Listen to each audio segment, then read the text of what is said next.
is when you get home and you work on your assignments, make sure that you respond with any questions about how to write your case, how your case is going, from the period of 6 o'clock to 8 o'clock. So you can work during that time and send me any questions. Because from the period of 8 o'clock to 10 o'clock, I will respond. Is that cool and understood? Like 8 o'clock. You're not an LD. Oh, So just make sure you keep that in mind because the cases you have to have finished by tonight. So you want to make sure they're done. In a good way. Oh dear. I should have wanted to. Yeah, have what you have done emailed by the time you get home so I can look at it. Awesome. But remember, ask and Nick done by tonight.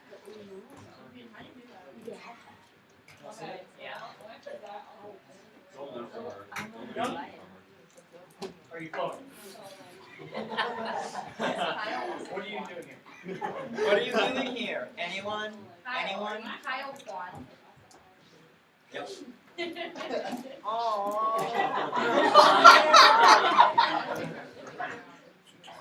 Well, Young Kwon is pretty much my first name now. What's now his last name? Kwon. Ethics 101 by Kyle and Young Kwon.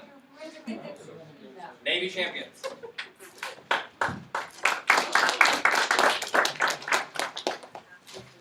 I just wrote Kyle and Young's. Debate applications. Can anyone name a situation they've had it around, or ethics, or morality, ever enter the discussion? Christian. Human trafficking. Clayton.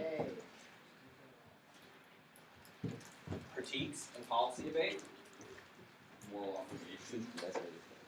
Moral obligations, moral imperatives. We have to act based on morals. Yeah. Dehumanization. Dehumanization. Julian. Second Lincoln Douglas in general. All of Lincoln Douglas debate. How about someone from public forum? Yeah, where could that come up in public forum? You might even have a topic about it right now. What's he saying? Oh, Todd's gonna help you out. Ethics behind wiretapping? Whoa. Drop the bomb. Privacy, Mind blown. personal liberty. Peter Sesko. Are you following this? Hi, Peter. Right? So in every format, in every situation, ethics and morality will be brought up as a debate application. I am puzzled as to why I see a couple of desks don't have paper and pen on them. Or, you know, if you write notes on a laptop, a couple of you in this room, you said it's okay, why those aren't. What's up? Continue on, my friend. Alright, we're gonna break this down into two sections. I will discuss utilitarianism, and Young Men Kwon will discuss deontology. Utilitarianism, what does it mean? I'd like an LDer. Marco, The greatest good for the greatest amount of people. can you give me an example? Well, if you had a hypothetical situation where you could save one person or like save a million people, save a million people. Sure. And that is determined by what? The ultimate value, the utility. How do we determine what is greatest? It's defined with the same situation. So in a situation in which people's lives are at risk, it would be human life, and then you would aim to preserve as much human life as possible. Right, it's a very contextual, which leaves the burden upon you when someone introduces an argument under the platform of utilitarianism. What do you find is valuable? What do you think is a utility? Because that will tell you what they think is most valuable for a larger section of the populace. this video around Swanson. I am good. As a symbol of how I feel about government. This sawed-off shotgun belonged to a local bootlegger. People who come in here to ask me for things have to stare right down the barrel. Can you guys get a grant to do this? This is my basketball court. I don't want to see any double dribble. I don't want to see any 3-second violations. Violate! It's never too early to learn that the government is a greedy tickler that suckles on the taxpayers' teeth until they have sword-shaft nipples. The whole point of this country is if you want to eat garbage, balloon up to 600 pounds, and die of a heart attack at 43, you can. You are free to do so. To me, that's beautiful.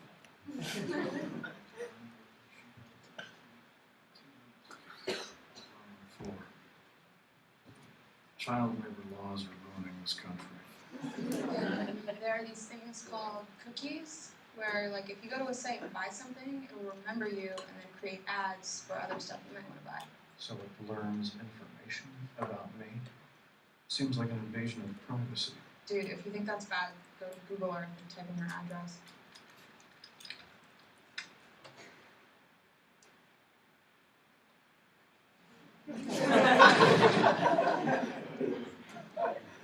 I'm hungry.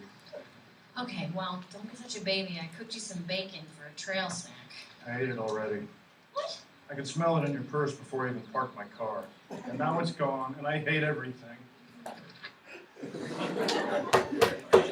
I was right, and it was hilarious. Right? Preferences are subjective, and what if we had everyone behave on a certain platform where they didn't care about the ramifications or how it affected others, right? Everyone ate in the most unhealthy fashion possible. Would that maybe be in the common good, Tanner? No, Why? because we would all die of obesity. Right? It's a matter of perspective, right? He's an individual. He can choose for himself, how he'd like to live his life and how long, right? But when it becomes to a point that it's from policy of government, right? They have a much larger purview of people that they have to pay attention to and a policy that should work best for most people. Is that ethical? Right? It's already been said that if it is about life, then the ultimate objective is to save the most amount possible in any given hypothetical. Right? It's a matter of body count. Is your situation one in which 10,000 die, or one? What does utilitarianism say we should care about more? Jack? 10,000. Why? Because it's more people. Right.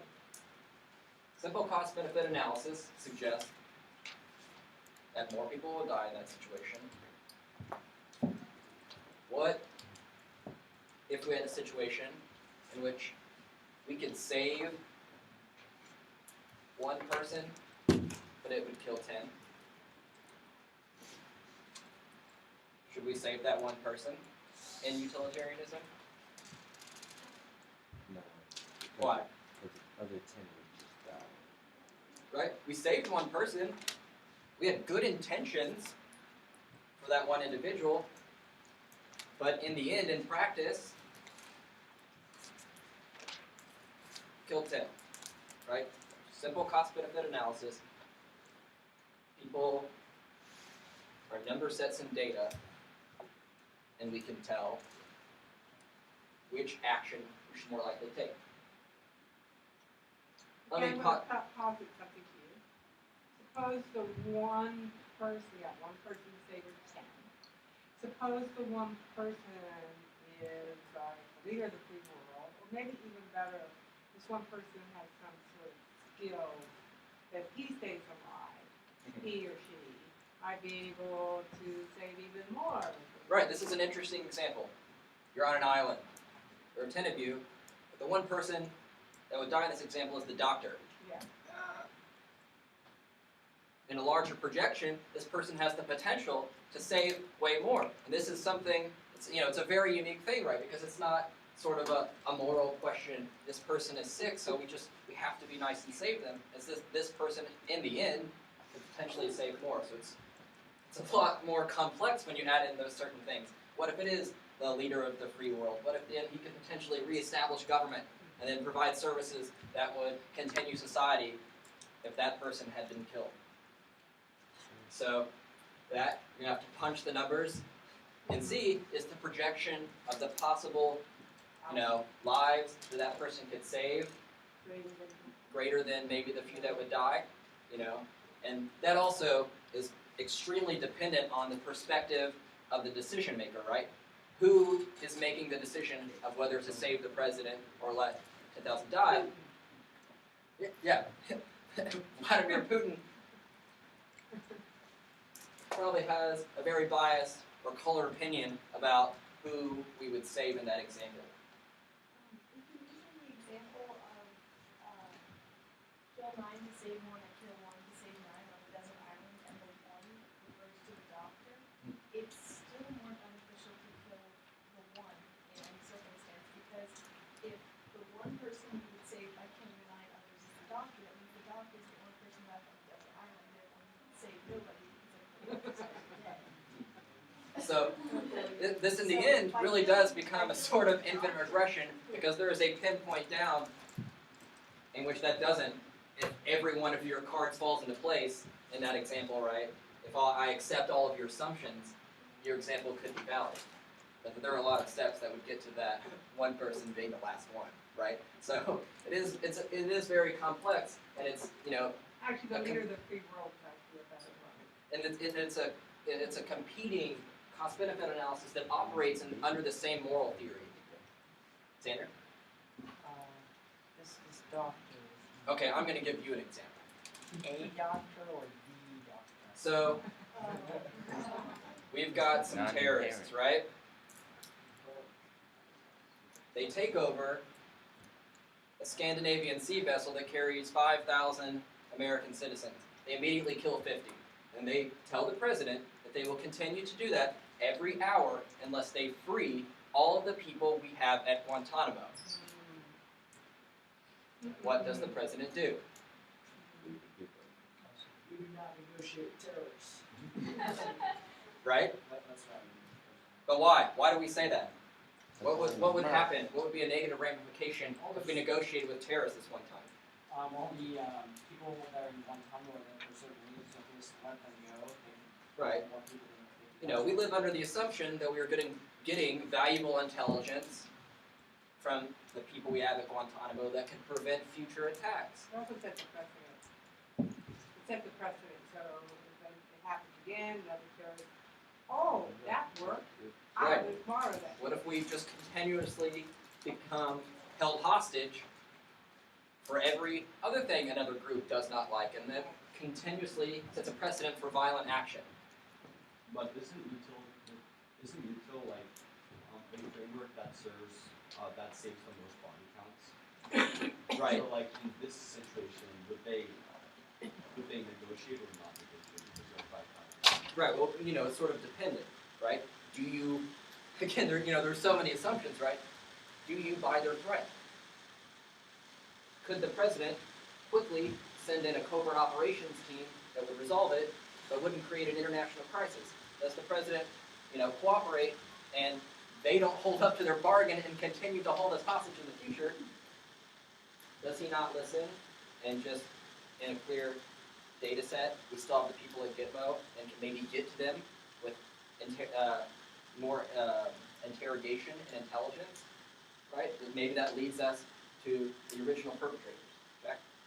If there were like 5,000 people, couldn't they just like overrun the terrorists? Like that's a lot of people. Right? I doubt there are that many terrorists. Movie plot right there. Couldn't the people have been overrunning terrorists in 9/11? Well, Couldn't- they're like on a plane though. They can't like jump out and like just block a plane. That's and 90. like I'm saying, like if they're like, okay, we're gonna keep you in this room, like don't leave this room. Couldn't they all just charge at the door? Well, unfortunately for them, they're in icy waters, and if they jump out, they die from hypothermia. Why didn't the Jewish people, who way outnumbered their German guards, overcome them? Why? Okay, they have the guns. They're not willing to, Fear. they cling to life. People cling to life, not willing to risk it. But these are all very good because these are all the exact thoughts that are running through the president or his advisors or any other decision makers that are put in this position, right? This is a position decision makers are put in the context of international events all the time, and they have to factor in every single one of your questions and in the end make determinations, right? Because inaction is generally impossible in these events. So they have to say yes or no to one of these, or these are more relevant than some others, because otherwise nothing would ever get done. We have to realize that we would preferably, right? Preferably, we would always do what is in the best intentions of everyone. We would always act in the most morally pure fashion possible, but the world we live in is one that is a violent place, right?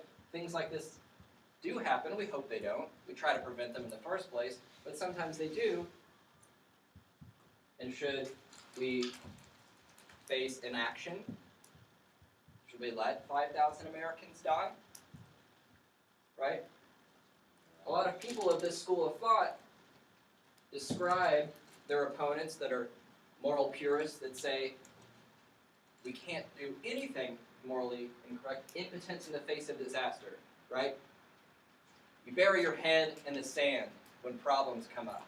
Because yes, decision makers are not perfect. Yes, they have to make some morally questionable decisions at certain times, but they also have to make decisions, right? And whether it's yes or no, and you can always criticize them, but you have to put yourself in the decision maker's place, right? Put yourself in their shoes, and what would you do? Because if we just sat there and did nothing, right? We didn't kill anyone directly ourselves. We didn't send American soldiers to eliminate the Americans. There were intervening actors that we couldn't foresee. The terrorists did it, right? And we didn't, maybe it would have caused more terrorism. We didn't go over and kill them either, because human life is precious, right? And those are morally questionable things. Death, war, conflict, those are things no one likes. But who is that good for? Is that good for those 5,000 Americans? Or does it just clean the conscience of the people who are morally pure? Right? And there's not necessarily a right or wrong answer to any of these things, but these are questions you have to ask yourself. Because the everyday citizen isn't necessarily in some of these common good, greater society decisions, but you are in every day continuously make individual decisions that have an impact and generally fall into a moral theory behind it.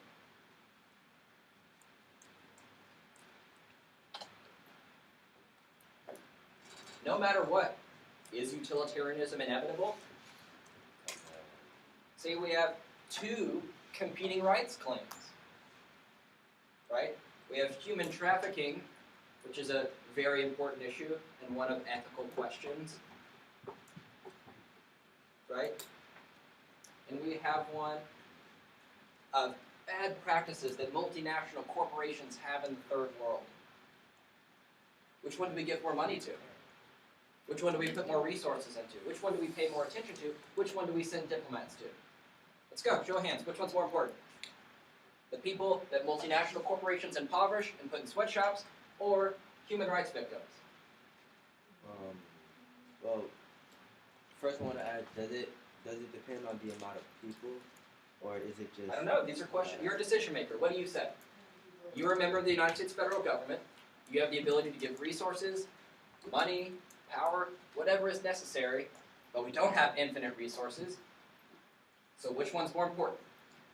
Does anyone think this question is difficult, maybe morally compromising? So we're the decision makers, but we aren't allowed to ask questions about the decision. You inevitably have to make one, right? Correct. You ask questions, they can be rhetorical, but you have to answer them yourselves. You are the decision maker. No, I mean, you are not an the advisor, information. That's so what you I'm have to saying. choose between these sorts of things. And they are morally compromising decisions because they are too ethically important, right? I think you would be in some difficult trouble looking a human rights victim in the face and telling them, yeah, you have an important cause. I agree with you, but maybe these multinational corporations I've got some personal tie there. That's more important. Could you just please go over that again? Human trafficking, sweatshops. Human trafficking, multinational corporations, and bad practices. In the end, how are you evaluating these things? Someone asked me, is it more people? Someone asked me, what is the amount of resources?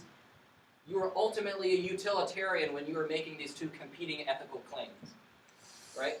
So even the opposite theory of deontology inevitably spirals into a utilitarian calculus. You are inevitably, as a decision maker, making cost-benefit calculations, and the questions you are asking are similar to the ones you would be making on whether it is a body count, right? And these are two sort of humanitarian, generally considered, morally pure decisions. We can have good faith that these are good intention policies that we would implement internationally.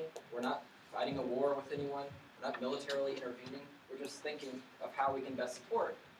But we can't do that infinitely and to every single, there are so many causes, and when choosing between which one is more important is rather difficult and ends up devolving into the same sort of harsh calculus that the opponents of this theory criticize.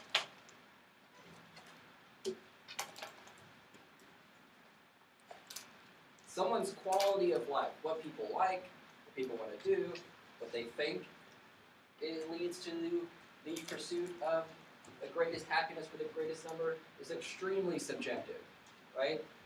Each one of us has very different likes and dislikes. And to make sort of blanket statements about what is morally good and incorrect is very difficult. We cannot universalize what we think is morally proper.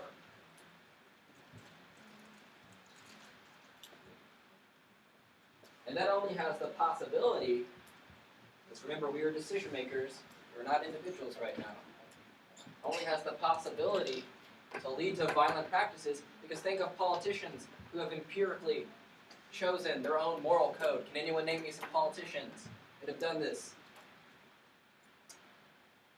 Moral code. Dick Cheney?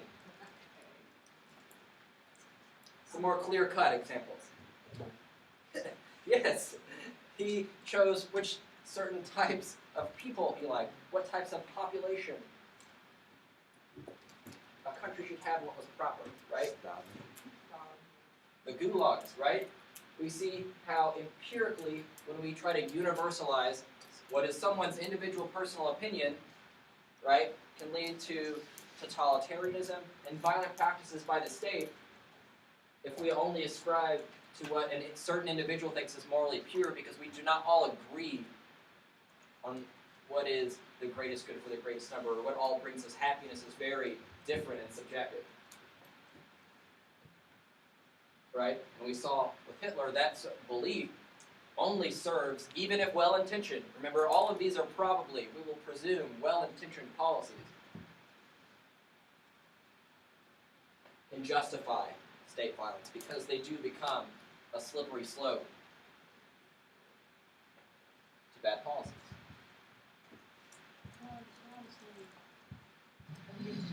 And I'll have the number 8. That's a party platter that serves 12 people. I know what I'm about, son. There you go. And one number 8. All right, party time. I would suggest sticking around and watching him eat it, because it only takes 4 minutes and it's pretty amazing. These will not be necessary. When did he get back? What did he get back? Fork and knife. Fork and knife. And anything that he would consider his food's food. Huh? Salad, rabbit's food. Right? Each individual has personal, subjective pleasures. For Ron Swanson, there's a platter that serves 12. And maybe that's something all of you would like to aspire to. Right? Not everyone wants a heart attack.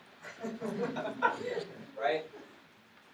So to try to universalize someone's subjective pleasures is extremely impossible, and we have only seen historical examples of that practice fail dismally.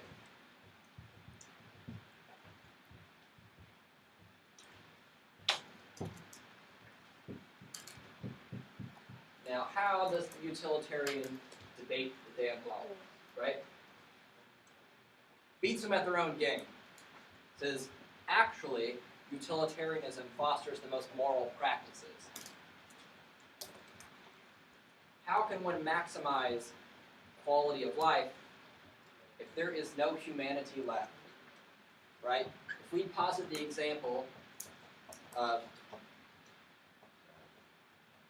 extinction versus what could be described as a more morally course of action, right? We practice humanitarianism in one of these countries, an attempt to foster democracy and human rights. You know what it does? It angers people in that region that have different cultural values and fosters terrorism against the United States. They nuke us. Right? You're weighing what is a very initially good-intentioned policy with strong moral character versus the extinction of humanity. It just doesn't seem possible that you could win versus the extinction of humanity, because as long as there's life, there's at least potential for improvement, right? There's at least potential. A new leader will come in power and change those flawed policies. It's not going to happen. Thank you. But in a world where there's no life left, there's no possibility. So this means not only does the utilitarian look at everyone here and what could potentially happen, but all potential future generations of humanity, right? Because when you weigh the impact of extinction, right, it is not just us, it is all potential that humans could do. Whether that be bad or good is then up to you to debate about, right? But you don't have any trial and error with extinction, right? Once it happens, we're done. There's no, we can change this policy, right? But generally, with these sort of moral claims, there's a possibility for change in the future. There's a possibility for an intervening actor to be involved.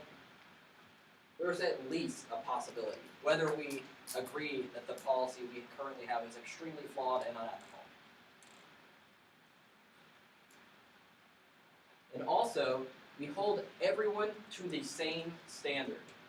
We don't think a certain group of people deserves more assistance than others, right? Each life is valued equally. Everyone just wrote down, each life is valued equally.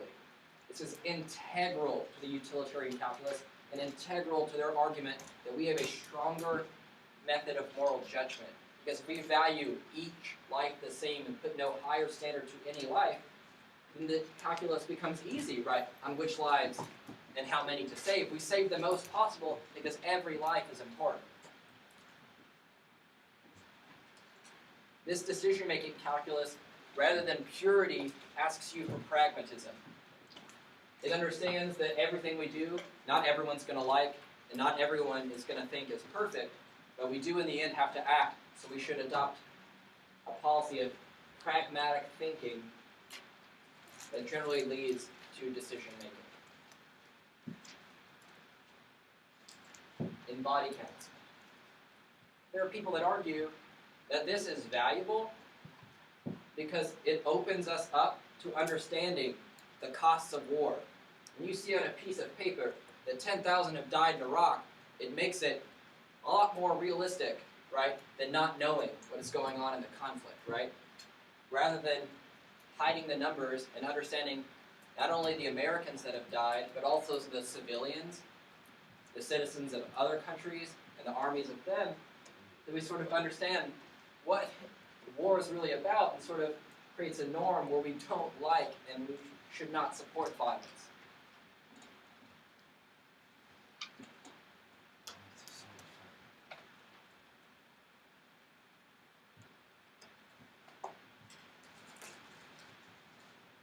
When you see around the globe the maldistribution of wealth, the desperate plight of millions of people in underdeveloped countries, when you see so few haves and so many have-nots, when you see the greed and the concentration of power within, did you ever have a moment of doubt about capitalism?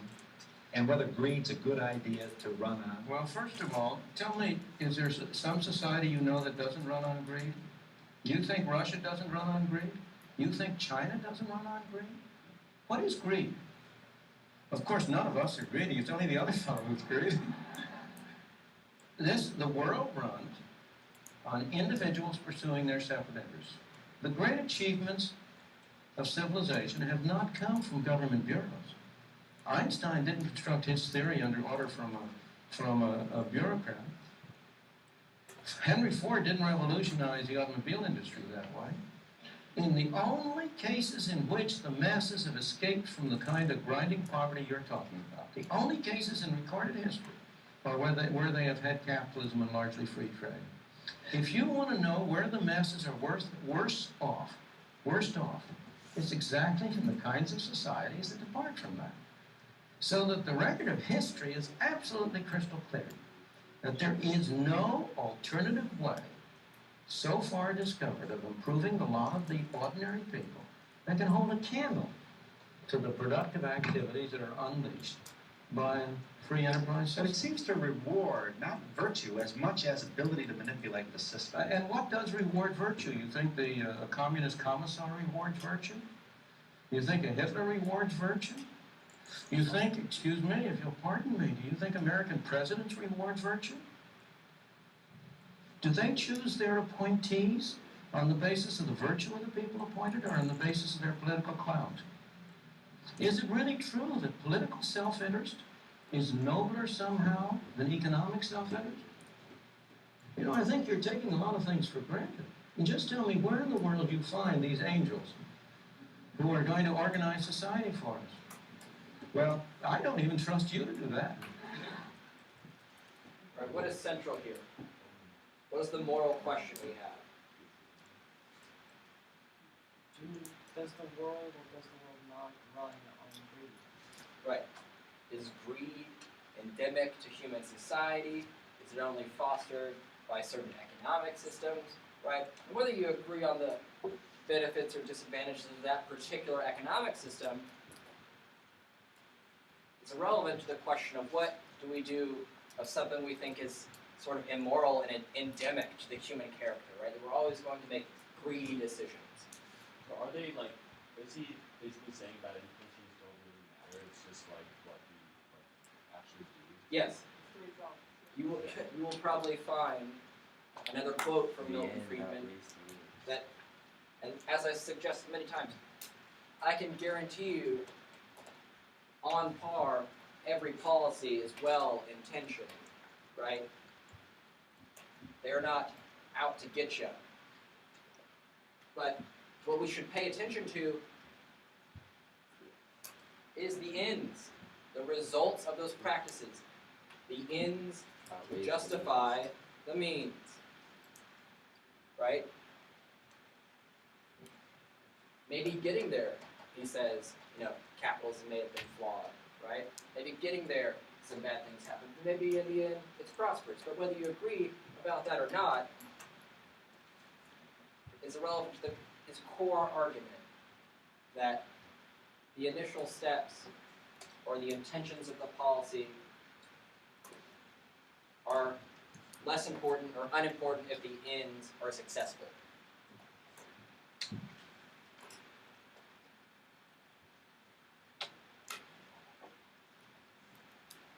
Here's a new development in the field of moral philosophy, and it's called threshold deontology. We can support and agree that morality is extremely important, that morality should be something our decision makers think about. We should not all be data on sheets of paper, right? They should actually pay attention to our individual needs and wants. They should actually pay attention to our personal positions, but up into a certain point, right? If it's a question of 1 to 10 lives, it's a very different question from 10,000 lives to the end of humanity, right? Nuclear conflict, extinction, those sorts of situations are kind of distinct from all other decisions government normally makes, right? Does this economic policy, does this jobs plan help 100,000 people or only 700,000, right? The day-to-day decisions of domestic policy, we can normally abide by this, right? if those 700,000 people exclude all of the extremely wealthy and really only go to the people who need it the most, maybe that's a more morally good policy, right? But it doesn't help more numbers. But up into a point, right? When we get into those larger questions of the future generations and the future potential of society, you can kind of throw this out the window because you can't make your normal calculations that you make when you approach those sorts of distinct events, right? It is because they are distinct, it is because extinction is not a trial and error situation and you have to take prevention and precautionary steps that makes it a very separate policy for what decision makers use on a day-to-day basis, right? So we can largely agree with our opponents, but when it comes up to a certain point, we've got to make decisions. We can't sit there with our heads in the sand.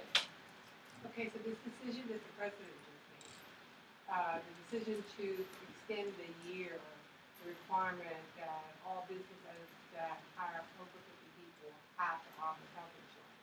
Mm-hmm. Okay, so here we got a sort of a numbers thing here. By extending that, what is the number for benefiting from that? Is it the employers?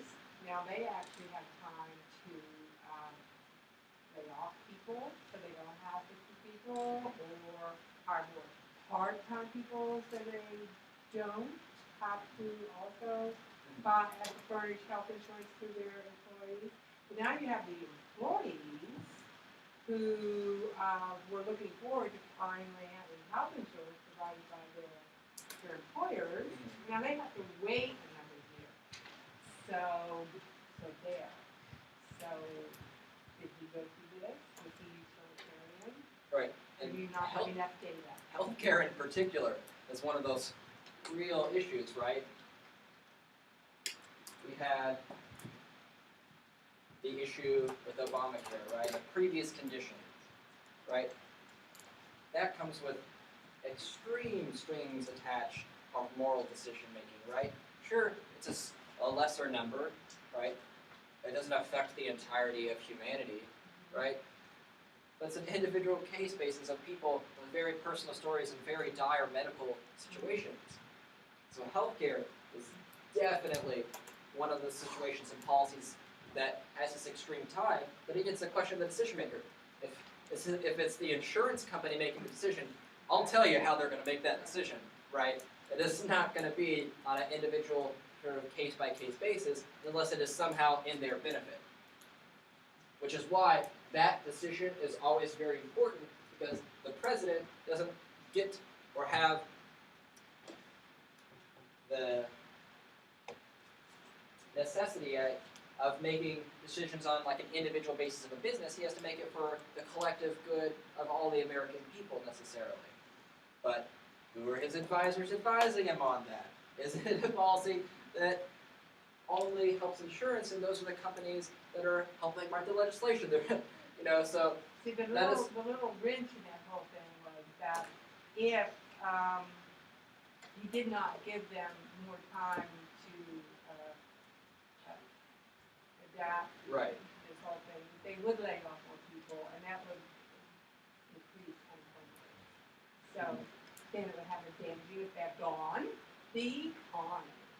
So right. it's kind of a sort of moral issue that develops into a more substantive issue. And this can sort of tell you of, how far is it immoral to let people die then? Because the premise that the opponents, the people that will fight for privacy, individual rights, they're going to have a lot of pathos, right? They're going to have a very emotional story to tell you, but you've got one too, right? The extinction of humanity is also, and you can easily consider, a very unethical act, right? This policy in particular, the end result and evaluation, can be deemed as particularly unethical, and the people, especially, that it unemploys because they couldn't adapt to a new system, right? Or fast enough.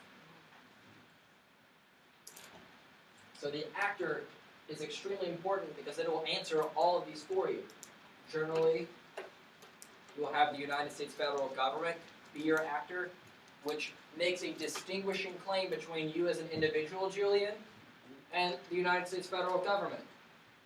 The United States federal government has to make decisions based on the entirety of the population, and the individual can be as hedonist as they want, right? Ron Swanson can do whatever he wants up into a point where it's not affecting 10,000 other people, right? He didn't create this new version of bacon that creates heart attacks after a week. Then maybe it's a little bit different than just him eating it. Right? So if it's a question of individual responsibility, sure, they can do whatever they want, but if it's the government making the policy, they have to act in a very different situation. Because there are always opportunity costs in policy making. There's always something that is not being done. There's something you're not spending that $2 million on, something that's not being earmarked, right? Just as you learned in a few economics lectures before, that opportunity cost is in every decision, whether it be government or individual, right? And is that opportunity cost worth what you originally did?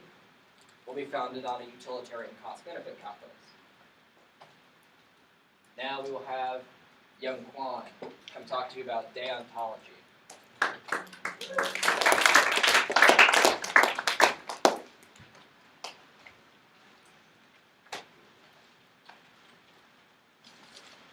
Is young Kwon going to show us Ron Swanson? No. I'm gonna show you. He has an awesome time. He's not very yeah, you can see it. Hello. Shh.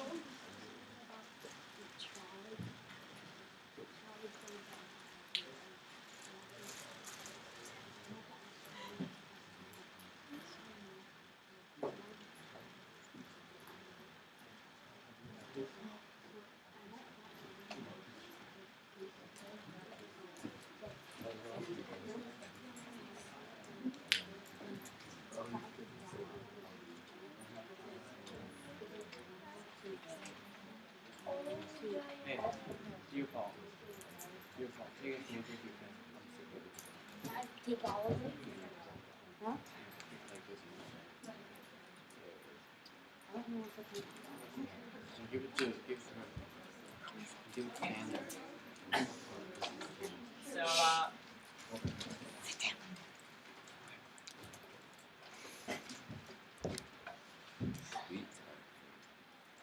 now, I'm going to talk about deontology, which is like pretty much the opposite of what Kyle just talked about for last hour. It's basically the opposite of utilitarianism. Before I start, I have a question or a scenario that I want you to think about. A trolley is running out of control down a track. In its path, there are 5 people who have been tied to the track by mad young Kwon. You're on the bridge under which it will pass, and you can stop it by dropping a heavy weight in front of it.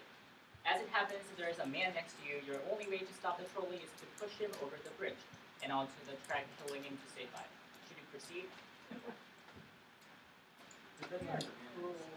Huh? Depends on who the man is. If it's Kyle, I just can't push him off. Right? Let's say it's just a man that you know. Oh, definitely push off the man and save him. So, Question, what happens to the heavyweight? huh? It says you can drop, oh. Not relevant. I saw the, never mind, it's like it says dropping a heavyweight outside the so. So, that's a, Can you throw yourself off? Hmm? Can you throw yourself no. off? Yeah. I would be safe, man. Save Okay, 6 so Devin, Yes. the decision that you made was what kind of decision? Utilitarian. So in this instance, deontological calculus, what kind of decision would they make? Just let him die. Yeah. Because deontology is concerned with the intention of the action.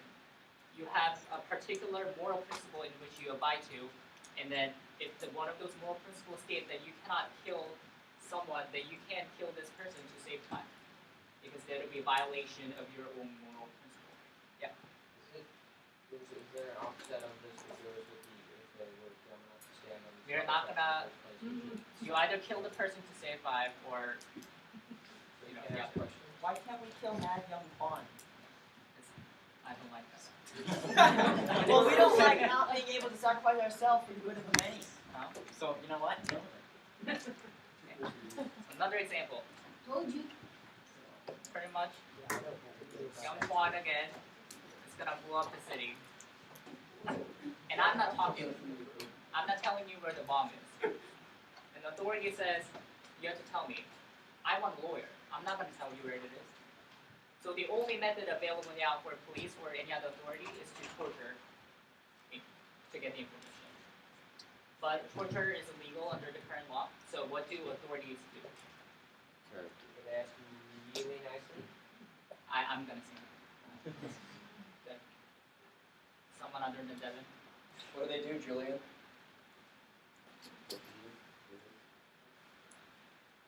One choice. What's What do the you choice? say?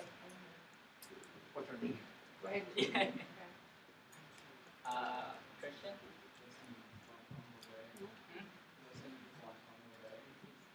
We're gonna torture again. Deontologically, they wouldn't use torture because that would be a moral means to a somewhat moral end, which is saving hundreds of lives, so they would just want the people driving the bombs go off. They would threaten you with jail time. I mean, they already did, and I said no. Okay. I have one question. Is it possible to get your innocent wife to convince you to tell them where the I don't bomb have is? a wife. It says if I the don't. mad bomber is your wife. So why can't, if your wife can't convince you, then I have an answer. So can your wife convince you to tell them where the bombs are? It's one of those husband wife arguments. I'm not gonna say. Okay. Yes, it's just not justifiable gonna to torture you. happen. This example shows everyone that this is a principled, you all just wrote down principled philosophy. If there is any chink in any of the steps, any of the means to get to the end, even one of them that could be considered immoral, you do not perform the action. You do not start picturing what the ends look like. You do not start picturing how many lives could potentially be saved, because there is one step that is not morally pure, so you do not perform the action. So unlike utilitarianism, which, there's maybe this could be a situation, maybe this, maybe we can factor these in, all these different questions. Deontology is a lot more simple and more principled, and that there are no general sort of exceptions to the rule. Yeah.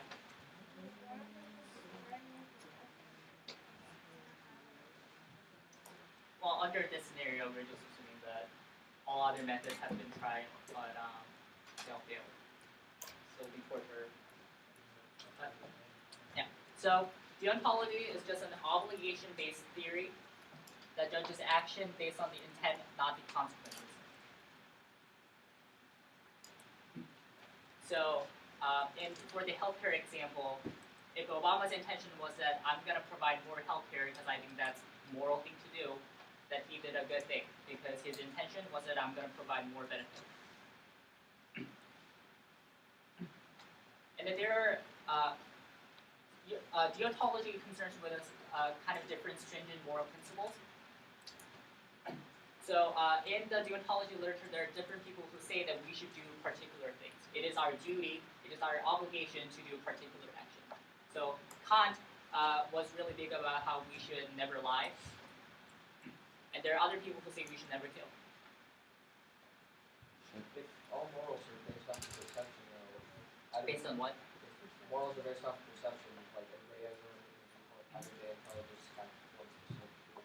I'll actually go over that on the next slide. That's the utilitarian's argument, right? That morals are subjective, thus we can't universalize them like they are called.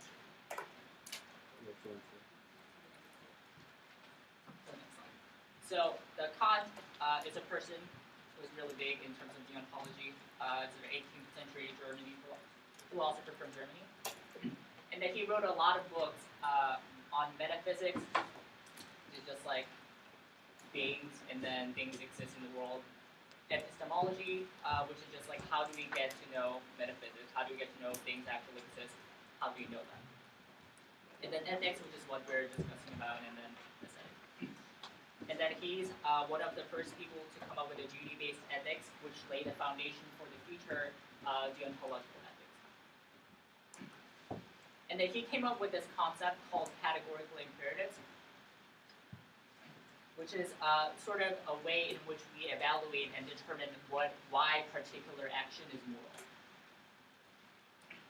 So, in other words, deontology and categorical imperative is the absolute, unconditional requirement for judging whether some action is right or wrong. So, when coming up with the categorical imperative, he came up with the three major sort of principles under categorical imperative. First, he said that act only according to that maxim whereby you can, at the same time, all that we should become a universal law. So, Jimmy asked you a question about how people having different moral principles. Let's say one of my moral principles is to steal from other people. Obviously, if that became universalized, that would be pretty bad. Because I guess you could get some stuff when you're stealing from other person, but what that justifies is if that law were to become universal, then it justifies other person also stealing from you. So that's why we kind of like reconcile Kyle's argument about how like morality is individual. So we come up with a set of rules that if we're implemented universally, if it provides ethical option, if it provides good, then we follow that rule and we put that as like absolute unconditional requirement.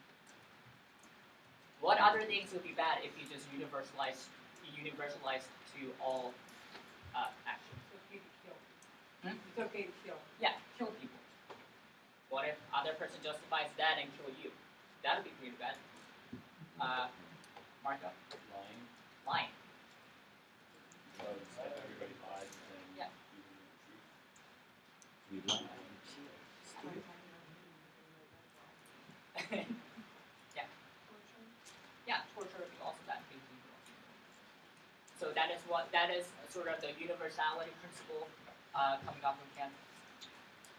The second says, act in a such way that you always treat humanity, whether in your own person or a person of any other, never simply as a means, but always at the same time as an end.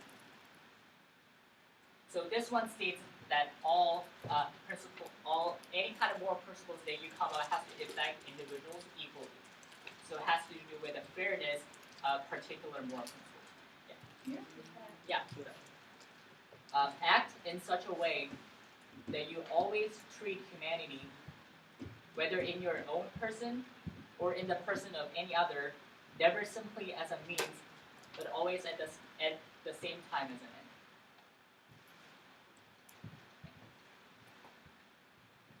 end. Lastly, he says that all maxims, as proceeding from our own hypothetical making of law, ought to harmonize with a possible kingdom of ends. Yeah. What was the second one you said? What did you say? Okay.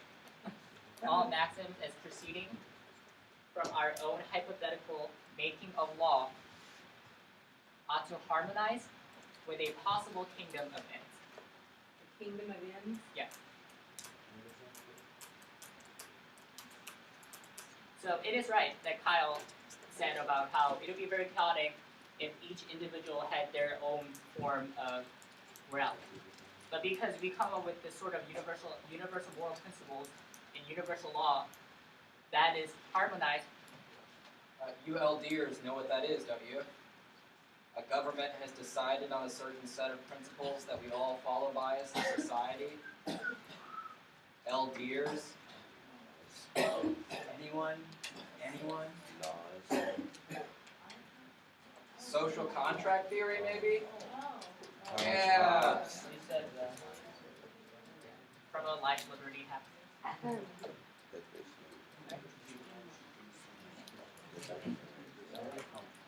And then Kant says that immorality occurs when you violate any three portions of this categorical imperative.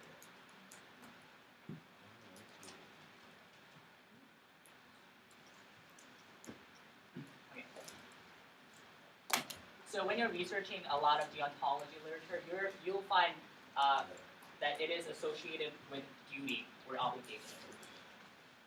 So according to Kant, what duty is basically things that you should abide by, but duty begins with an argument that the highest good must be both good in itself and good without qualification.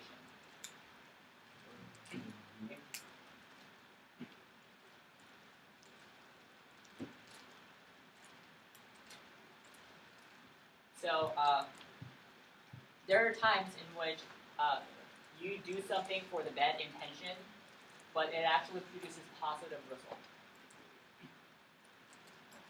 So let's say Kyle is going to an audition for acting role of Parks and Rec. And then I told him that you should do these ridiculous things to get into the program. I know that Kyle is gonna not get into Parks and Rec if I tell him to do these things, but I tell him to do anyway because I don't want him to do it. Wait, what was the reason? Because I just don't want him to. So I just lied. Huh? Yeah. But surprisingly, Kyle actually gets the role. So it actually produced good confidence. But I still had bad intention of acting. Yeah. What would this act be? Like, for example, I had the intention of going into a house and like rob that house. But like I go in, I break in, and then I see like a person like having a heart attack, and I call the ambulance, and I ended up like saving him. Like, what would that be? Well, that would be bad under deontological. Okay, so that would be more. Okay. Yeah, I mean, you nevertheless produce positive consequences, but it doesn't mean that your original intention of going to there with rob something is good.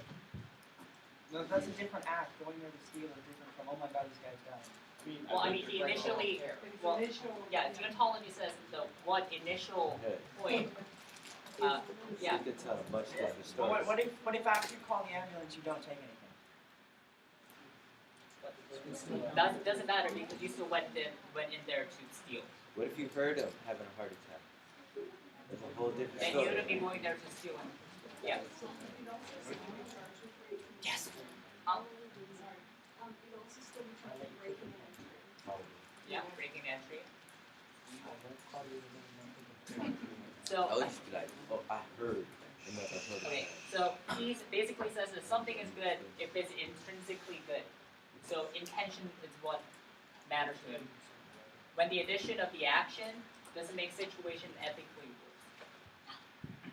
So things that are usually considered a good quality, like being smart, intelligent, perseverance, witty, are not good qualifications. So being smart could be good, but let's say you have a really smart thief who's going to use all of that knowledge to steal something. That's not good quality because he's using that intelligence, that quality to produce that action. Yep. Possibility of doing something bad with these attributes that you've been given, is that bad? What do you mean? The possibility of that you have all these actions, but for attributes, better or yeah. for worse, you're going to use them. You can't decide on what you're going to use them for. Are you a bad guy because the option exists for you? Well, the deontology just makes a judgment of a particular action. So if you use that intelligence for the bad purpose, i.e. stealing, getting into government property, that's a bad action under deontological standpoint. So it's not individualism, it's just individual action. Yep. In that particular instance, that action is moral. But that is also coming from sort of the categorical imperative, right? There are strict moral laws that you have to abide by to judge whether a particular action is right. Yeah.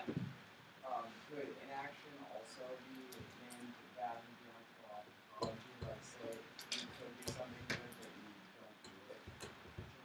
Like you could stop human trafficking but you don't. Well, that's all based upon like what kind of moral rules do we actually come up with. So when we're talking about like stealing, we've already made the assumption that stealing is bad. But let's say in a different society, maybe inaction is a moral thing. So if you violated that rule in that society because that's what people abide by, then you violated that rule, so you're immoral. Because of the categorical imperative states that if you don't follow any of those three principles, you're not good. Another example. So, pleasure could be a good thing. Well, let's say you're having pleasure by watching other people suffer. Then you are things. That's also bad. Although pleasure itself could be alcoholic, but nevertheless, you're getting that from more. So, because sort of the dilemma in which like bad action could produce good result, or a good action could produce bad result, consequences is inherently not predictable. Does anyone know the term intervening actors? It's easy debate to say, like, even if you take a certain action, things in between that and between the fact that you mess it up. So, I guess if we really want to different impacts, let's say intervening actors all. Yeah. Is it like alt cost? It is not necessarily an alt cost. So, for policy debate, let's say you're running a diss ad, and then you read China diss ad. Relations high now, but planning kills it, and that's that. So let's say I've got an example. So the ultimate objective is that you're a deontologist, right? You're trying to solve some moral good. You have some route that you say can solve racism. But there is a political backlash to it. Republicans get all crazy, and that undermines some other objective. Are you responsible for the racists? The backlash to make your policy fail in the first place? Right? They are intervening actors who intervened in your moral calculus. They backlash, they undermined it, maybe it caused violent riots afterward, right? The frequent example used in this literature is MLK, right?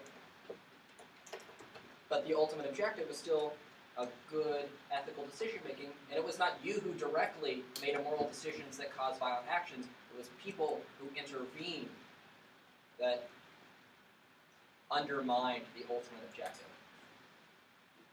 so the business people who laid off a bunch of workers to hire part-time jobs, those are intervening actors because those are not the original sort of prediction that Obama had made when he was implementing public policies. Yes. Actually,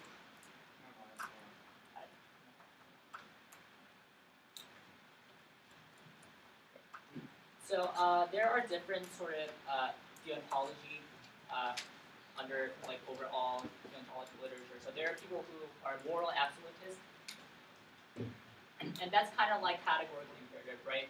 There are stringent moral principles that you either abide or you don't. So certain actions are considered absolutely right or wrong, regardless of the intention as well as consequence.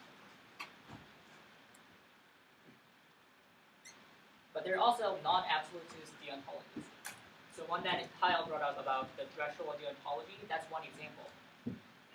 Like, yeah, we could have moral principles, it doesn't mean that we should always follow them. It's one example. Another example is there are people who drive sort of their moral principles based on theology and from God. So Bible says, thou shalt not kill. That's one principle that you could extract from the Bible. Or some other moral principles that we get from the higher authority.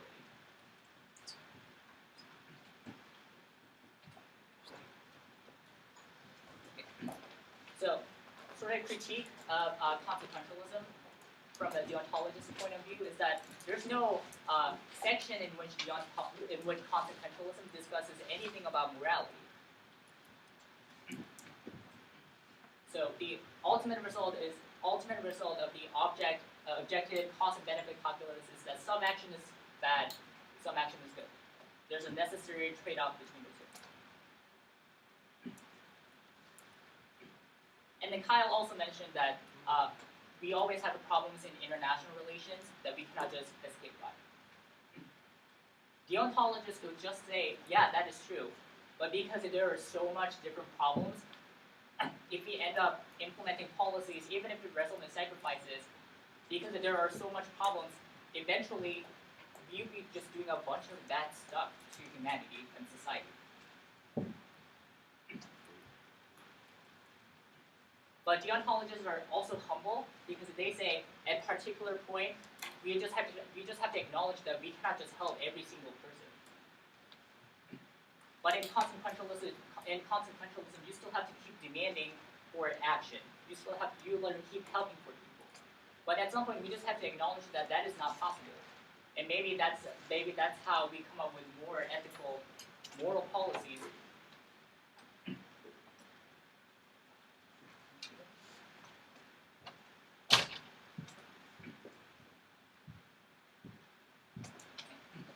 Another important parts of the deontology is sort of agent neutral and the agent relative discussion. So consequentialism is agent neutral because Kyle said in utilitarianism everyone is viewed as equal, right? So you view them as objects that we weigh in that sort of cold cost-benefit calculus. Deontology is agent relative. Because it is just true that there are disparities in which how you view people. Like Christy views August, it's her child. So inevitably she's going to value him more over any other people. So the good example is, this is sort of daughter and niece example. So let's say a family went to vacation to the beach, and father is just cleaning, doing some stuff, while the daughter and his niece went out to swimming. But now, wave came in, they're all drowning. So father goes in, and then he can only save one person. Who do you think he's going to save first? Yeah. So idea that we could have some sort of objective calculus is just ridiculous because that doesn't it just doesn't work that way.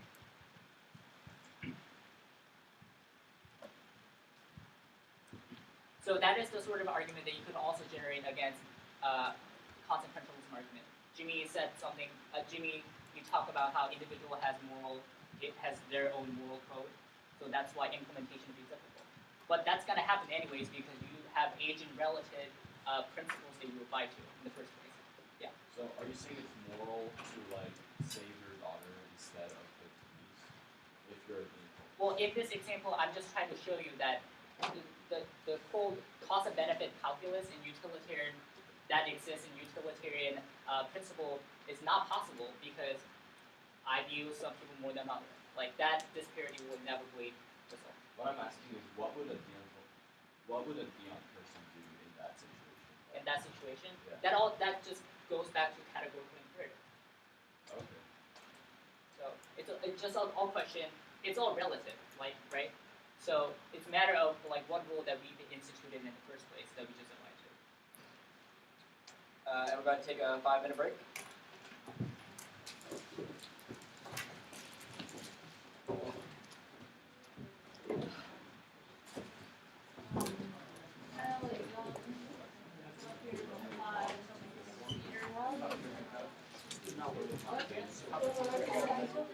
No, I do, but I don't understand them.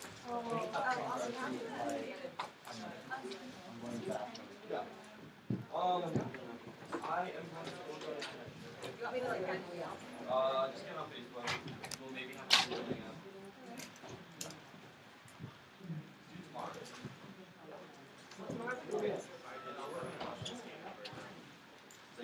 Oh yeah, I have another snack. I didn't realize. I don't get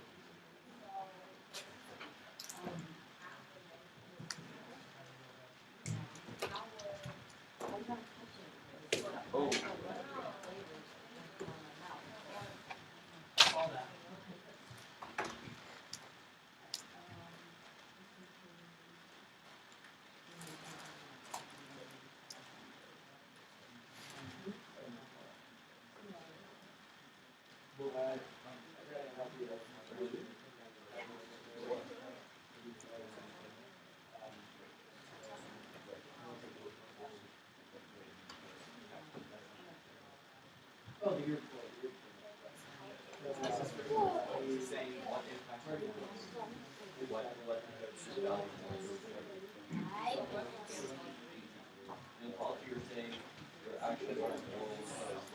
Hi. So you're gonna say, like, for example, Oh, you say, never assume that boundaries and this is what happens.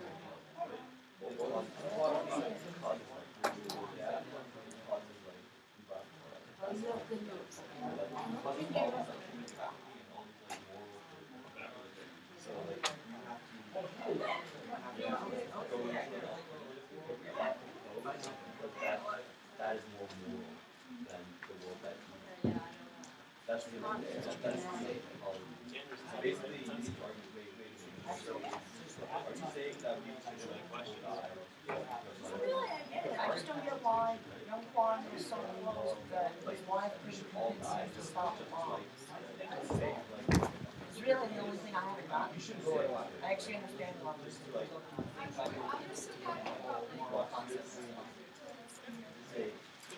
I think art factors more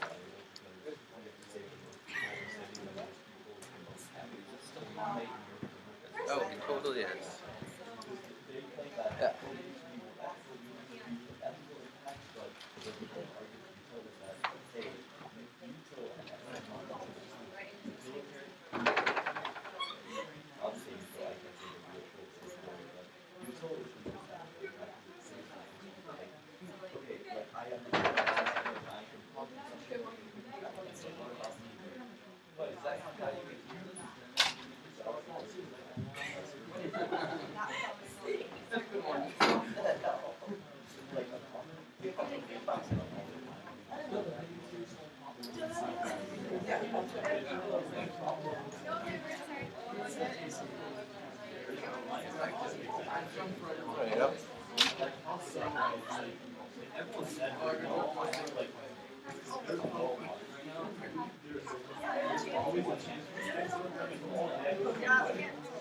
We're trying to get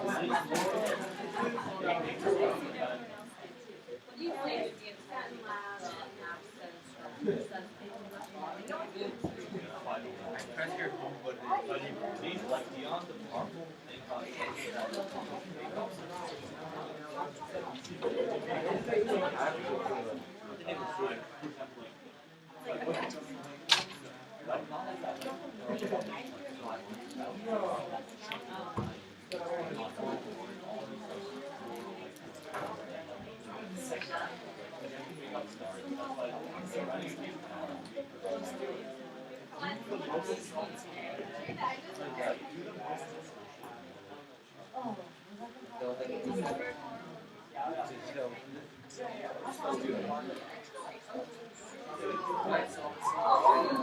When you say you're a gay person, if you're a gay person, you need to be able to I hate so many of those things. I feel like gay is Really?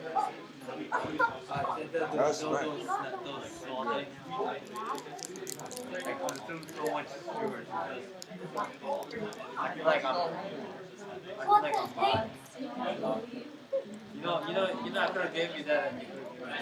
What the hell?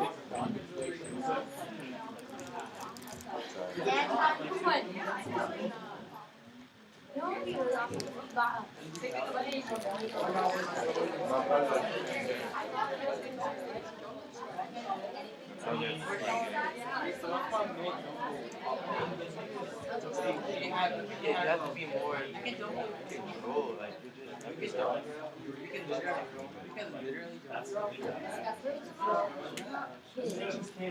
say you. Well, I'm not playing. How about today?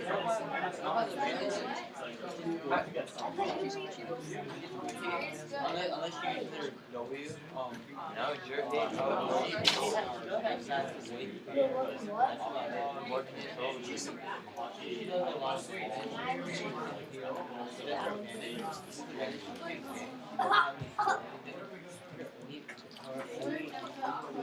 Like Michael Kissy is like silent.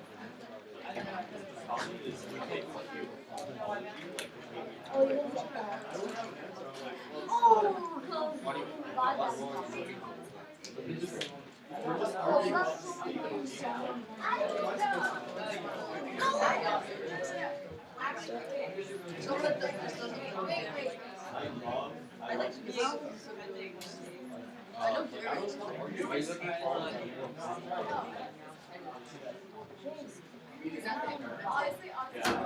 Say that. Drop everything. that? I tried that. That? You say the arguments are relevant.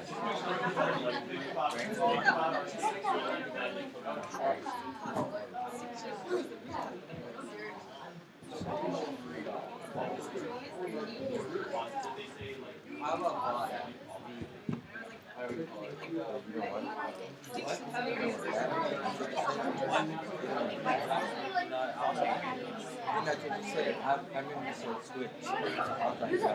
Hey, Eric, what? I haven't tried. I haven't checked her.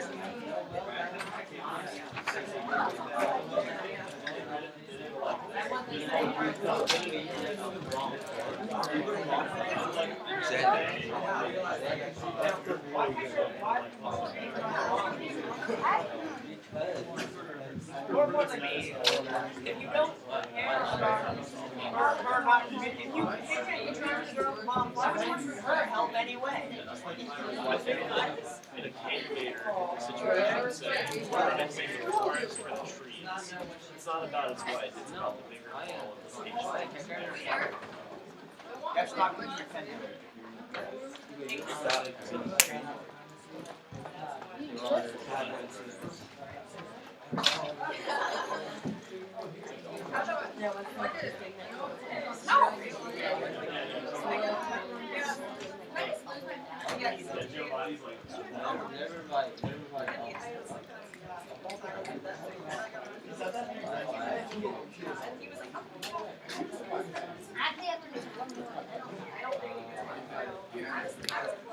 Go back to your seat.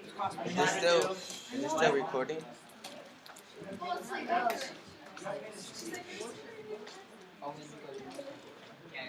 Youngman, Kwon, just go to your seat. Put your butt in your seat.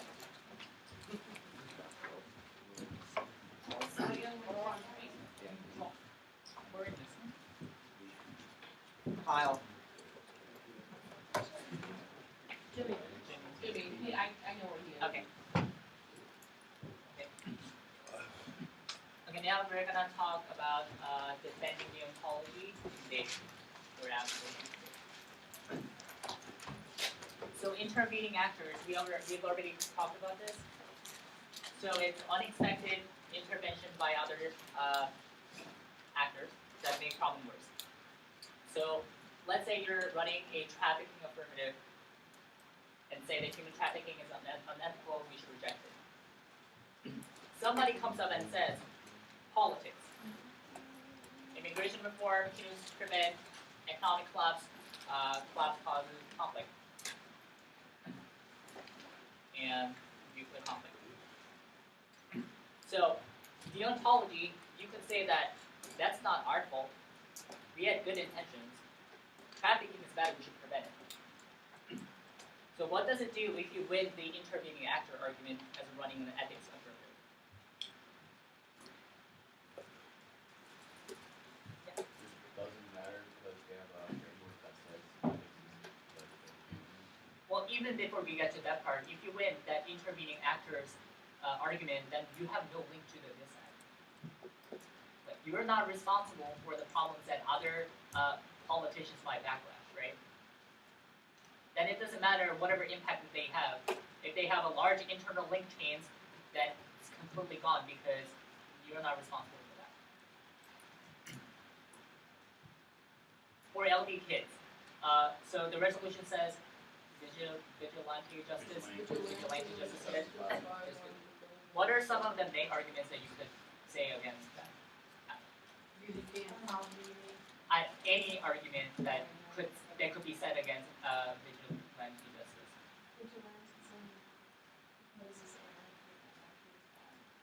Okay, so the way you would apply the intervening actor argument is that, like, I could do whatever I want to do.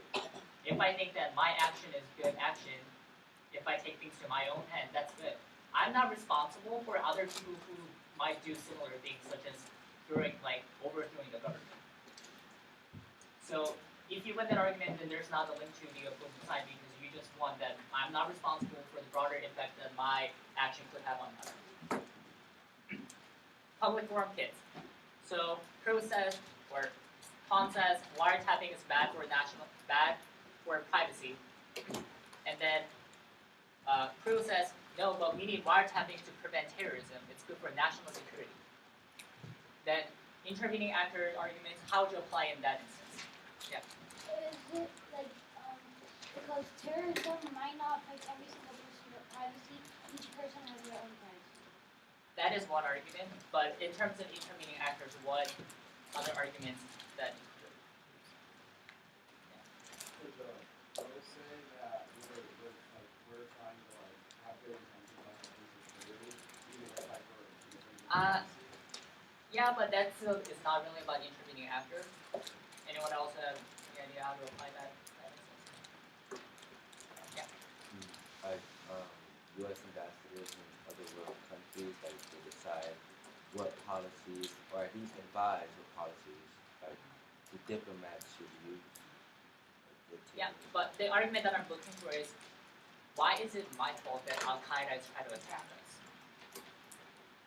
I get that government wants military intelligence and tap onto private conversation, but it's not my fault that terrorist attacks are coming now. So if you win that argument, then the pros' contention is just gone, right? Because they no longer have an offense that says that wiretapping is good for national security. Doesn't matter because there's not an impact to terrorism in the first place. Not my fault. Right? Second is a future generation argument. So I think at one point Kyle said it is important to preserve humanity because in the future we have to take into account a future generation who's going to come after us. But deontologists would say that why does it matter that we talk about future population? Who knows? They could have different values. Maybe survival is not one of the things that they actually want to do. Maybe it's something different. So why does it guarantee that saving people now would mean that future generation would actually like that? And also, what's the threshold? Let's say you have like 1% risk of extinction. Asteroid might happen. Terrorism might happen. But we have to continue to torture people to get military intelligence to save future generation. Is terror attack actually even coming? Is asteroid even coming? Like, we don't really know. But because there is a 1% risk that those things could happen, we're keep torturing people for military intelligence. What's the threshold in which we stop that? If we keep concerned about future generation, that causes massive harms to the current generation because we end up doing things to people living now to prevent future generation that might come or might not come. That future generation argument we keep all the time about climate change. But we shouldn't change. We shouldn't worry about the. Yeah, we should worry about the future generation. Yeah. But we have to restrict energy Yeah, consumption. that's one. Yeah. But that kind of also comes back to the threshold. At a certain point, we have to stop controlling people from doing whatever they want to do. So, warming might be coming. It could kill a bunch of people, but that doesn't justify telling people that you can't do this, do that, or do X, Y, Z. Yeah. Yeah. So, and third is kind of objectivism and statism argument. So the sort of the Hitler example and the genocide example that Kyle talked about actually could go opposite. So we constantly give power to the government, so they could implement better policies to, I guess, do benefits to their status quo. But again, because the government is so powerful, that's the reason why we have strong military conflicts, right? If people said you shouldn't strike other countries, government can do that. But because we give too much autonomy to the government can now wage policies that are bad. So nuclear proliferation, resource conflict, imperialism, those are all arguably the product of sort of the statist policy that the U.S. has.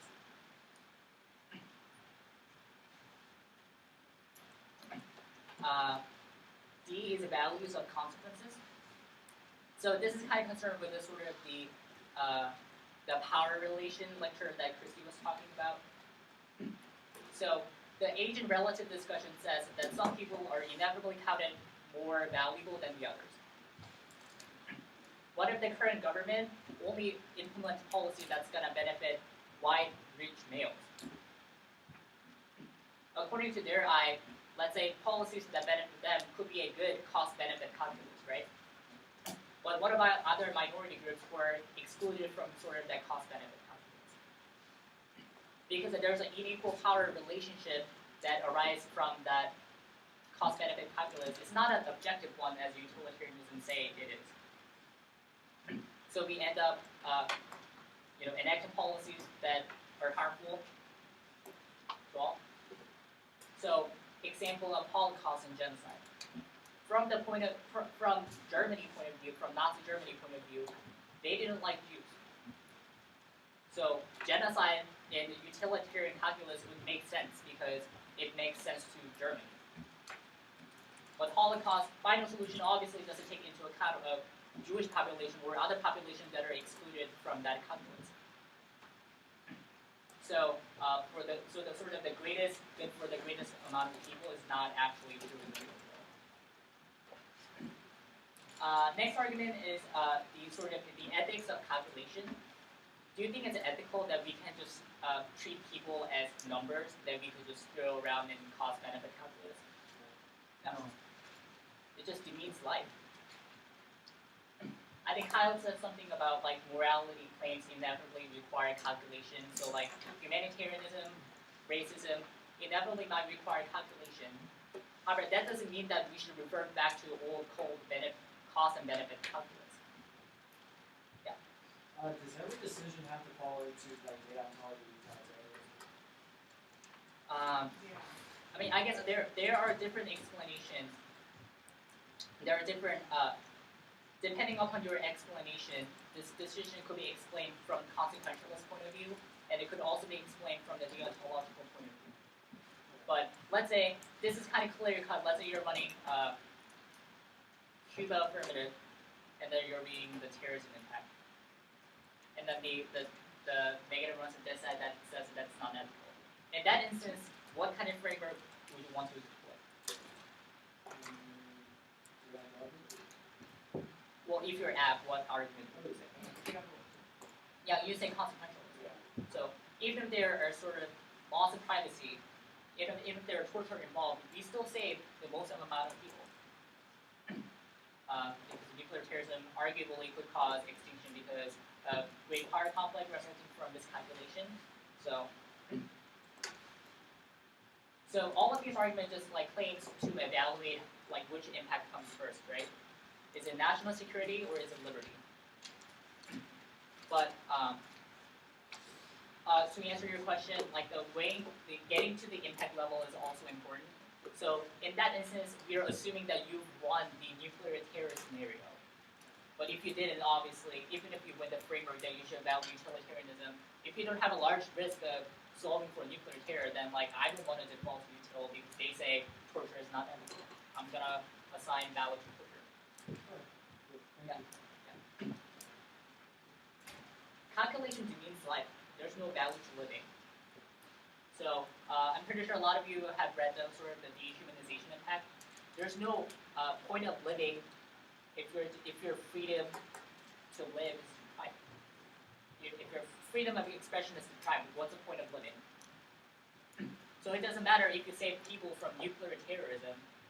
There's no point of living in the first place, so there's no value to saving people in the first place. And then the agent, relative, and then neutral discussion is also sort of tying back to the values of consequences. What counts as consequences? Ethics could be a consequence, right? Consequentialism just indicates we have to weigh consequences, but there's not a definition of what consequences are.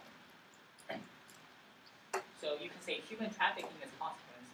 Immorality of human trafficking could be consequence. It could not be, I guess, weighed. It's not something that you can quantify, but it's still, nevertheless, is a consequence that you should weigh against. Next is social location.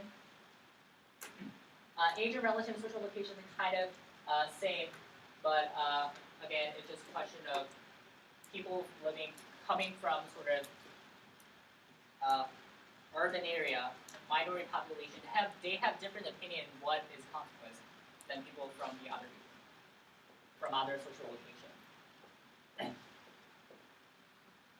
So that takes out kind of benefit of cost-benefit calculus, right? Because you can never have the objective number here. And then next one is systemic harms versus probability, or systemic harms and probability. So human trafficking, poverty, pollution, those are all systemic harms. What are systemic harms? Yeah. Yeah, that occur in the status quo. We know that they're happening. Non-systemic harms would be what? Nuclear war. Asteroids. Disease outbreak that's going to kill us all. Environment collapse. When are those actually happening?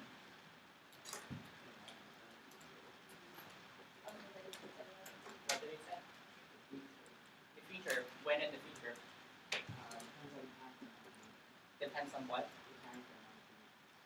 Depends on the movie. Yeah. It's just ridiculous that 2012. Yeah, 2012. Should have all died. We've been talking about these ridiculous scenarios since like 1940s, and we still didn't die. So when is it actually coming? Why we should value them? Aliens. When are aliens coming? Whenever they feel like it. Yeah, exactly. Yeah. So it is never possible to know when it's going to happen. Prediction is something that's not possible, especially with this large impact. So it doesn't matter if you win 1% risk of extinction, we should still try to do something about that things that are happening in this world. Trafficking, pollution, and other bad racism.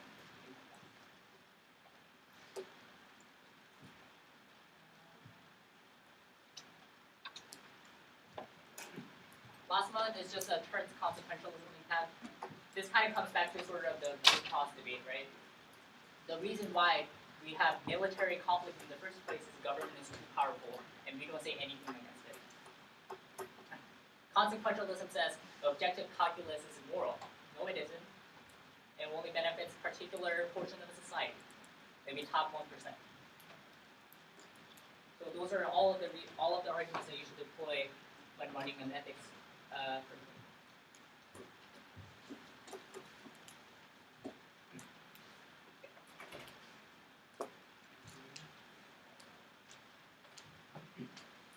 So right now we're just going to talk about sort of different examples or different scenarios in which we apply the consequentialism and the deontology. So first is national security versus liberty. Which one is more important? We're just going to brainstorm as a group. So why is it more important? Freedom, it's not really worth living, I guess, if you don't have freedom. Okay. Value to life. Actually, we should write this down. Christy, do you have a marker? What? Do you have a marker? Yeah. Oh, can I throw it to young Kwon? No. You see, the question you should have asked is, can I throw it at young Kwon?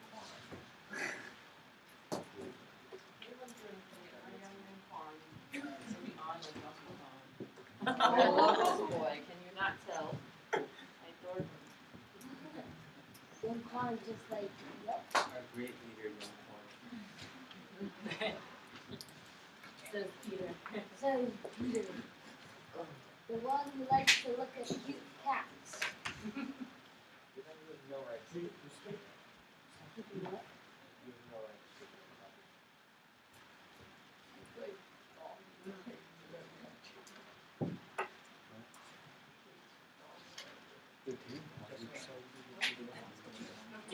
Dear pals and value to life. From the other side, though, if you don't have national security, you won't have liberty or any kind of value to your life. Because the hordes will invade and destroy.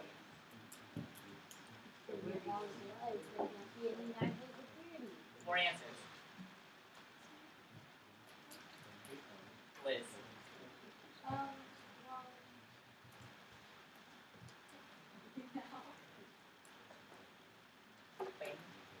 security and liberty? That changes.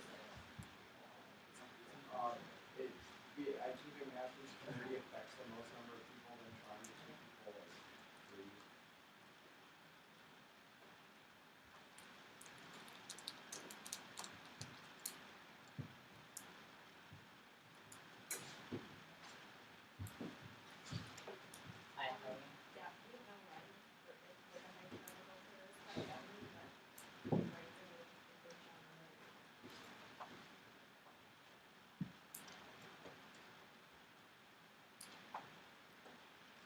Martha?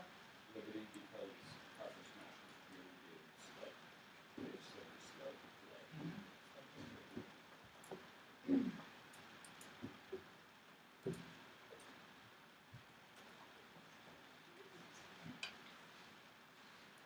Jane?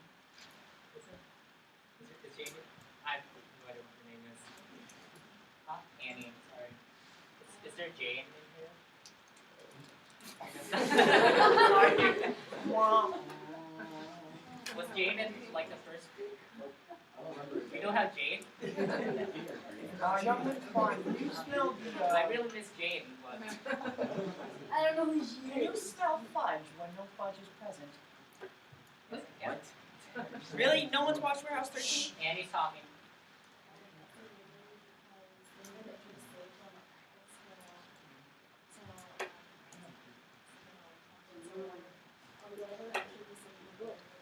Yeah.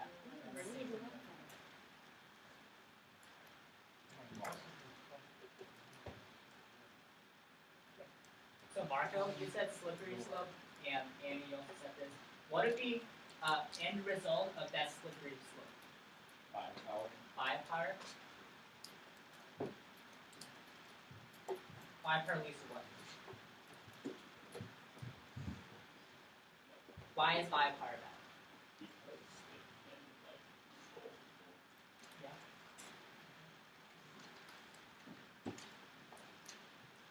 So like oppression. Oppression?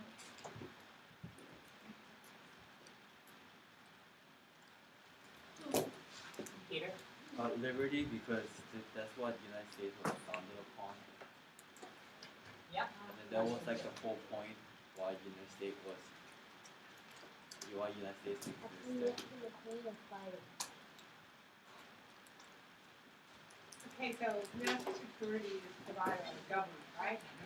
And in your analogies here, and a lot of things you said, you portray government as something bad, powerful, but government is of the people, at least government in the United States. So let's just say the government in the United States. Of the people, by the people, for the people. So if government is bad, that means people are bad because people are the ones that make up government, establish what kind of government you want to have. So if your government is bad, why is it bad? Because the people allow it. Okay, so I'm not sure when you say national security, and then what is liberty anyway? What do you mean by liberty? You're talking about physical liberty? Yeah. We're talking about,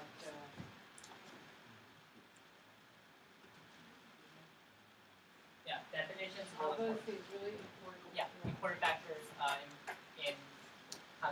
in this debate. So, debaters really like definition. We run topicality. Public forum even runs definition. You have to know what the resolution says before you can even debate about it.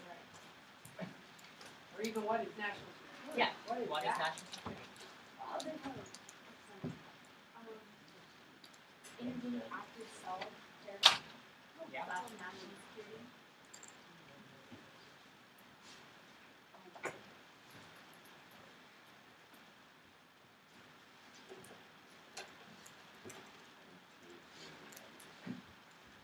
Couldn't you also argue that biopower is the reason why we have terrorism in the first place?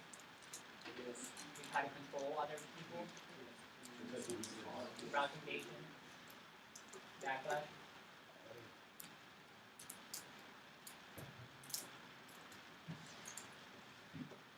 So, as a deontological standpoint, it is important to sort of have inroads to sort of the consequentialism. Any other responses we can think of? Devin? Biopower. to what? Friendship. Forcing friends. That sounds like a fun game. Alliance. That just sounds sad. I don't know where to put that. Super Julian. Can't have the Okay. like they have the reason for not alive. Yeah.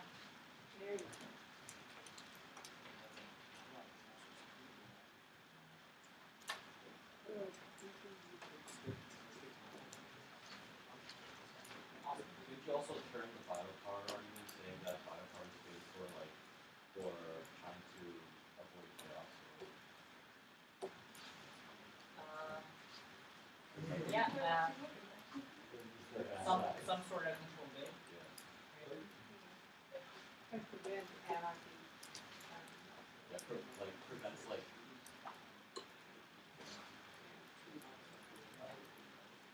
So this kind of demonstrates that there are different ways in which we could argue back and forth in terms of framework debate, right? So I think Devin said something about like it's not consequentialism far right versus liberty far left. There are opportunities in which you could turn the other framework or access the other team's impact, right? And this work is especially important when you're running an ethics framework. So at the end of the day, lots of policy judges will ascribe to utilitarian framework because that's how judges have been judging for the last few decades. So when you're running kind of like trafficking affirmative, it is important to have these kind of contentions so that at the end, judges know how to evaluate impacts. It is also important for a public forum. So at the end of the day, judges are given national security impact versus liberty. How do we reconcile that? If you don't do the work to tell judge which one is important, then like judge will probably intervene. They're like, I like national security more. If you have a judge from like, I don't know, if you have someone from CIA judging, they're gonna go for national security. If you have someone from ACLU, they're gonna go for liberty. So it is always important that to acknowledge that bias and then do the work for the judge so you can never get intervened. Same thing goes for the Lincoln Douglas debate. Always important to tell the judge which one is important, how they evaluate the argument. Because rights and ethics is all about frameworks. Frameworks is just about how they evaluate. Any more questions? Just a reminder, so we're going to start to wrap up. We are free tomorrow, right? There's no classes or anything tomorrow, 4th of July. If you're a resident staying here on the dorms, we're going to have a cookout. Commuters, if you want to come for the cookout, you're more than welcome. You're going to do the same thing you did before, hang out on a social occasion. You tell your parents, email Peter King.